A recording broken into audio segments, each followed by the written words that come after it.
আজকে বড়ি দিয়ে একটা রেসিপি বানাবো, তার জন্যে ফার্স্টে বড়িটাকে ভেজে নিলাম। তারপরে যেহেতু ভেজ মঙ্গলবার, তার জন্য এখানে পালং শাক কেটে নিয়েছি। শীষ পালং তো এখন পাওয়া যাচ্ছে শীতের শেষের দিকে, তার জন্য এখানে বড়ি দিয়ে পালং শাক করবো। রোজ রোজ কি রান্না করব মাথায় আসে না, আর তার মধ্যে যদি ভেজের দিন হয়। আর তারপর এখানে পালং শাকটা বসিয়ে দিয়ে চলে এসেছি চা খেতে। আমি আবার চাটা একটুখানি বসে ভালোভাবে না খেলে একদমই আমার ভালো লাগে না। তারপরে এটা ছিল একটা ব্যস্ততম দিন, ছেলের স্কুল মানে একটা যুদ্ধ। রেডি হয়ে নিজে ছেলেকে রেডি করে বেরিয়ে পড়েছি, এখন স্কুলে নিয়ে যাচ্ছি। আর স্কুল থেকে আসার পথে পেলাম হচ্ছে সজনে ফুল। সজনে ফুল এই বছর এই ফার্স্ট আজ খাবো, তাই মানে নিয়ে নিলাম। আর সজনে ফুল ভাজা খেতে কিন্তু ভীষণ ভাল লাগে, তার জন্য দেখো একদম টাটকা ফ্রেশ পেয়েছি।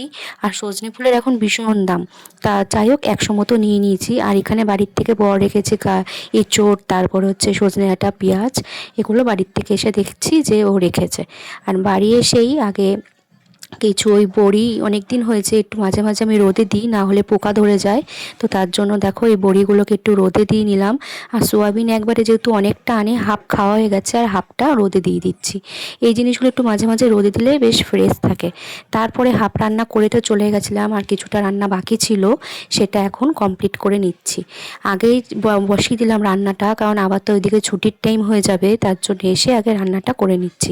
আর আগের দিনকে অনেকগুলো পর্দা কেচে দিয়েছিলাম ঘরের, সেই পর্দাগুলোকে তো এখন মানে পরিয়ে নিচ্ছি। মানে জানলাটা না লাগে না, একদমই ফাঁকা ফাঁকা লাগে, ওই জন্য আগে পর্দাটাকে সেট করে নিলাম। এবার দেখো কি রান্না করেছি। ভেজে সেদিন খুব সিম্পলই রান্না করেছি, শীষ পালং করেছি বড়ি দিয়ে, আর ফুলকপি আলু রসা করেছি ধনেপাতা দিয়ে। আর তারপর স্নান সেরে চলে আসলাম হচ্ছে এই যে প্রভুকে স্নান করাতে। যেই জন্য আমরা মঙ্গলবারে ভেজ খাই, তার কারণ হচ্ছে এই যে আমার প্রভু, ইনি আমার সব, ইনি ছাড়া আমি কিছুই না। ইনি আমাকে যেভাবে নিচ্ছে, যেভাবে চলাচ্ছে, সেভাবেই আমি চলছি। তো দেখো স্নান করে প্রভুকে স্নান করিয়ে একটা জবার মালা পরিয়ে এখানে কর্পূর দিয়ে প্রভুকে আরতি করে নিচ্ছি।